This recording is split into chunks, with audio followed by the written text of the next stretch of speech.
தன்னுடைய பேத்தி வயசுல இருக்கக்கூடிய ஒரு 13 வயசு சிறுமிய இந்த கிழவன் பாலியல் வன்கொடுமை பண்ணியிருக்கான். ஒரு தோட்டத்துக்கு கூட்டு போயிட்டு ஆந்திரா காக்கிநாடால துணின்ற ஒரு இடத்துல வசித்து வரவங்க தான் நாராயண ராவ். இவனுடைய எதிர்த்த வீட்டுல வசித்து வரவங்க தான் அந்த 13 வயசான அந்த சிறுமி. இவங்க அங்க இருக்க ஒரு ஸ்கூல்ல 8th படிச்சுட்டு இருக்காங்க.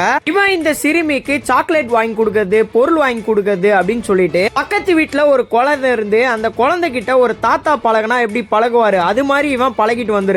இப்படி இருக்க இந்த நாராயண ராவ் அந்த சிறுமியுடைய ஸ்கூலுக்கு போயிட்டு என் பேத்திக்கு உடம்பு சரியில்லை, நான் என் பேத்தியை கூட்டு போறேன் அப்படின்னு சொல்லிட்டு ஒரு பொய்ய சொல்லியிருக்கான். இந்த சிறுமியும் நமக்கு தெரிஞ்ச தாத்தா தானே கூப்பிடுறாரு அப்படின்னு சொல்லிட்டு அந்த சிறுமியும் வந்திருக்கு.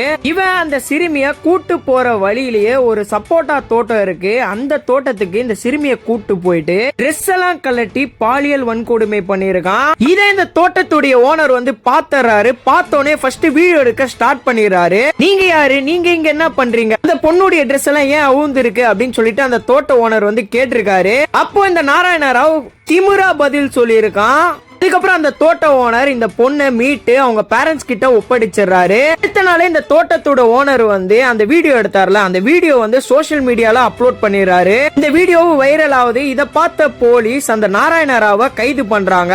இது பண்ணோடனே மெடிக்கல் செக்அப் எல்லாம் பண்றாங்க. அன்னைக்கு நைட்டே அவனை அங்க இருக்க ஒரு லோக்கல் கோர்ட்டுக்கு கூட்டு போற வழியில எனக்கு அர்ஜென்ட்டா பாத்ரூம் வருது, இங்க நிறுத்துங்க அப்படின்னு சொல்லிட்டு அந்த நாராயண ராவ் கேட்டிருக்கான். வண்டியும் நிறுத்தி இருக்காங்க. அங்க இருக்க ஒரு ஏரியில குதிச்சு இவன் தற்கொலை பண்ணிக்கிறான். இவன் தன்னுடைய பேத்தி வயசுல இருக்கக்கூடிய ஒரு சிறுமிய இது மாதிரி பண்ணிருக்கான். இங்க இருக்க சில தற்கொலைங்க என்ன தெரியுமா பேசிட்டு இருக்கானுங்க, இந்த பொண்ணு மேலேயே தப்பு இருக்கு, இந்த பொண்ணு ஏன் இஷ்டப்பட்டு போச்சு இப்படின்னு சொல்லிட்டு இங்க இருக்க சில தற்கொலைங்க இந்த பொண்ணு மேல விக்டிம் பிளேமிங் பண்ணிட்டு இருக்கானுங்க. ஏண்டா ஒரு கிழட்டு பையன் தன்னுடைய பேத்தி வயசுல இருக்கக்கூடிய ஒரு பொண்ணு கிட்ட இது மாதிரி பண்ணிருக்கான், அதை கேட்க உங்களுக்கு துப்பு இல்ல?